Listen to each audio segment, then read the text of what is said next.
Hello, नमस्ते। कैसे आप सब? आज की हमारी कहानी है दादी का प्यार। चलिए दोस्तों, कहानी शुरू करते हैं। वंश, ये क्या किया तुमने? पूरा खाना गिरा दिया, पूजा ने अपने 5 वर्षीय बेटे को कहा। तभी वंश की दादी सुमित्रा जी आई और बोली, अरे बहू, क्या हुआ? गिरा दिया तो बच्चा है, कोई बात नहीं।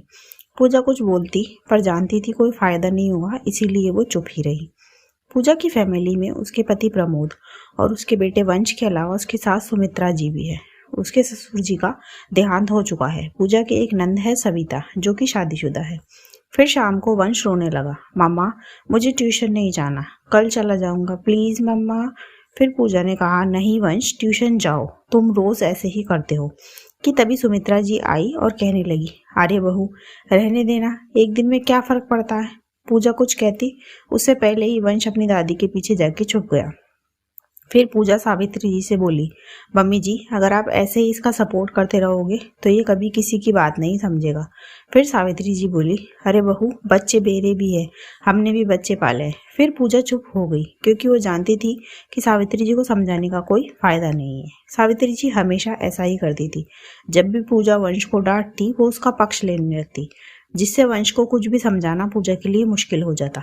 पूजा अब सही मौके की तलाश में थी। खैर, एक बार सावित्री जी की छोटी बहन पार्वती जी उनसे मिलने आई। आज सावित्री जी बड़ी ही खुश थी। उन्होंने पूजा से कहा, पूजा, अच्छा सा खाना बना लेना और घर की साफ सफाई भी अच्छे से कर लेना, तुम्हारी मासी सास आने वाली है। पूजा ने कहा, ठीक है। जब पार्वती जी आई तब पूजा को वो मौका भी मिल गया। पूजा ने उन्हें अपनी समस्या बताई तो उन्होंने पूजा को एक आइडिया दिया, जिसे सुनकर पूजा मुस्कुराने लगी। अगले दिन पूजा ने घर की साफ सफाई करी और वंश ने अपने सारे खिलौने पूरे घर में फैला दिए। तब सावित्री जी पूजा से बोली, अरे बहू, ये वंश ने तो सारे खिलौने फैला दिए, कोई गिर जाएगा। तब पूजा बोली, कोई बात नहीं मम्मी जी, बच्चा है। सावित्री जी कुछ बोलती उससे पहले ही पूजा रसोई में चली गई।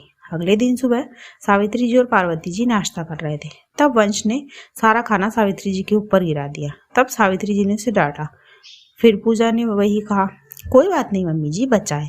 फिर सावित्री जी ने कुछ भी नहीं कहा। फिर शाम को सावित्री जी और पार्वती जी बातें कर रही थी और वंश इनके पास बैठा खेल रहा था। पूजा रसोई में खाना बना रही थी। तभी वंश ने पार्वती जी का चश्मा जमीन पर फेंक दिया और चश्मा टूट गया। अब सावित्री जी को गुस्सा आ गया और वो वंश को जोर से डांटते हुए बोली, वंश, ये क्या किया तुमने? दादी का चश्मा तोड़ दिया, बहुत शैतान हो गए तुम। चलो दादी को सॉरी बोलो। तब वंश बोला, नहीं। फिर सावित्री जी बोली, वंश, तुम तो बहुत ही बदतमीज हो गए हो।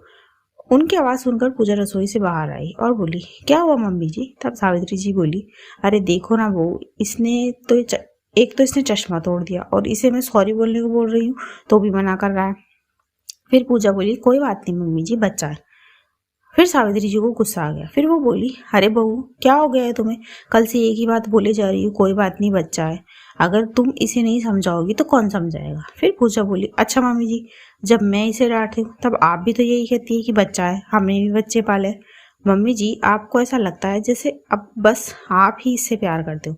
मम्मी जी, जैसे ही आपका पोता है वैसे ही मेरा बेटा भी तो है। जितना प्यार आप इससे करते हो, मैं भी उससे उतना ही प्यार करती हूँ। पर इसे सही गलत बताना भी तो हमारी ही जिम्मेदारी है। पर जब भी मैं इसे डांटने लगती हूँ, आप बीच में आ जाती है। फिर पार्वती जी भी बोली, हाँ दीदी, पूजा ठीक कह रही है। जब बच्चों को डांटे और कोई एक भी उनका सपोर्ट ले तो बच्चे हमारी बात कभी नहीं समझते। जैसे भी आपको बुरा लग रहा है ना जब पूजा ने हर बार वंश का सपोर्ट किया, वैसे ही पूजा को भी बुरा लगता होगा जब आप वंश का सपोर्ट करती हो।